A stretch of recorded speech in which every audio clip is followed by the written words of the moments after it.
Hey, it's Mr. O from Music Hands. Today we're looking at recording sound into our iPad or our iPhone. We're going to specifically look at the audio recorder, and we want to be able to record and capture sound like a boss. If you haven't already, hit that subscribe button. I know you're busy, so I keep my videos very sweet and succinct so you're learning a lot in the short space of time that the video runs. Hit the notifications so you can keep up with us as we continue to learn to GarageBand like a boss. So, without further ado, let's jump straight in. Okay, awesome. Here we are inside GarageBand. So there's a couple of ways we can record. We could use the sampler, which we're going to look at next time, or the audio recorder. And you can record an instrument or a microphone. We're going to specifically look at the voice. So I'm going to tap on voice. When I do, it brings me into my audio recorder, and you'll already notice here I have my signal, my line level. I don't want my signal to be in the red. The red is bad. That means my sound is going to cut and clip and distort. I want to always keep it in the green, and I want to save myself a little bit of space so that even if a loud sound happens, it's not going to hit the red. So that's the first thing I'm going to do is set my level. Okay, simply, if you want to record with your iPad and you have no microphones, no cables, no headphones or anything like that, you have a simple solution, and that's using the microphone on the back of the iPad just here, that tiny dot. I'm going to give you a sound test where I'm going to record, and I'm going to point this dot, this microphone, towards the sound source. I'm going to press record. And here's my recording. Mic check 1 2, mic check 1 2. And now facing away from the sound source, mic check 1 2, mic check 1 2.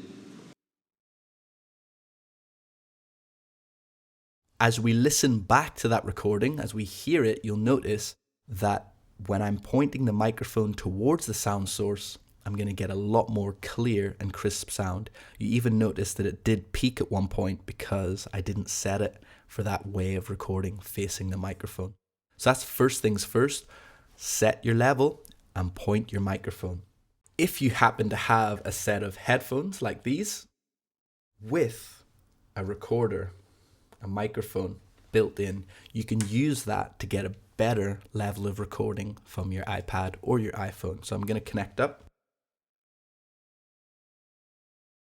I'm going to tap on my brick wall, and I'm just going to mute my previous recording so that it's not interfering with my new recording. So now that I've got these headphones connected, I can turn on my monitoring, and I can hear everything I'm saying or playing or doing. What I want to do is just hold the built-in microphone with my hand to stop it rustling about against my shirt and things like that. I'm going to press record and let's get a little sample. So this is what a simple, cheap pair of headphones with a speaker connected sounds like on your iPad. I'm just going to mute that second recording, and I'm going to open up a brand new microphone. Better yet than using the built-in microphone or a simple set of headphones is to purchase an audio interface. And there's a lot of different audio interfaces available now for your iPad or your iPhone. Some have one line in, some have more. I've been using a very simple audio interface, the iRig, and that gives me the ability to connect an XLR to my iPad or your iPhone. That means I can use 58. And better still, because it has phantom power, I can connect a more high quality microphone to my iPad and get a much, much better tone. So I'd highly recommend that. So let's quickly connect this up. And I currently have my 58 attached. So I'm going to do a quick recording. You'll see my level here is too loud. So I'm going to hit record. There we go. So I've got a reasonable level set there. It's almost peaking in the red. Maybe dial that back a bit. And I'll get a much warmer, purer tone than I would connecting a headphone with a speaker or just using the built-in microphone. And again, if I was going to use a condenser microphone, I would get an even cleaner and warmer sound. I want us to just take a quick look at the input Again, we can set our volume, which we can do. It's the same slider here, just in another menu. I can also set my monitoring on. That way I can hear my voice back to me or my guitar, whatever instrument I'm playing. Or I can set the noise gate. So if I'm in a busy cafe, a classroom, maybe there's traffic in the background, I can set my noise gate. That's basically going to cancel some of the background noise and just capture the noise closest to the microphone. Got to be careful with that though, because it can even clip your voice. So that's the input setting. What's very cool about this microphone and recording audio in GarageBand, we have some very cool presets.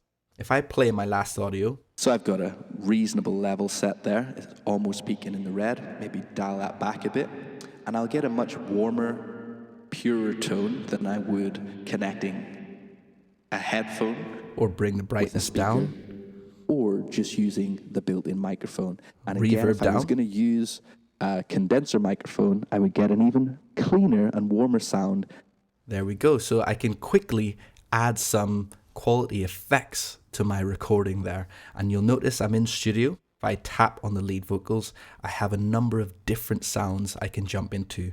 Radio ready is going to be nice and clean and pure. I might want to have some heavy distortion. Than just using this 57. Maybe I want to add extreme stereo or a chorus, for example. So a couple of different techniques there we have to record or capture sound on iOS GarageBand. So there's a few different features to play with there within the studio. Of course, if you've connected your keyboard, you can set some of the different amp settings, or your guitar, you can set a few different amp settings for that as well. Producer effects are pretty fun. For example, the echo. Or capture sound. So a lot of cool presets there when you've recorded your sound to play with. And even some fun ones.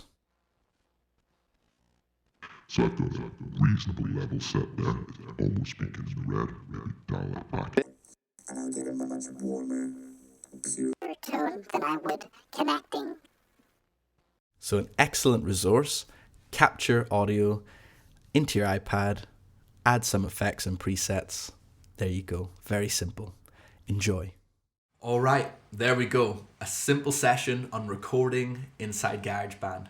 What do you think? Do you need an audio interface? Do you use an audio interface? Is there one that you would recommend? Is there a microphone that you use? Is there a certain setup that you think works very well? Let us know in the comments below. Let's get a bit of a discussion going to share our skills and knowledge with other people.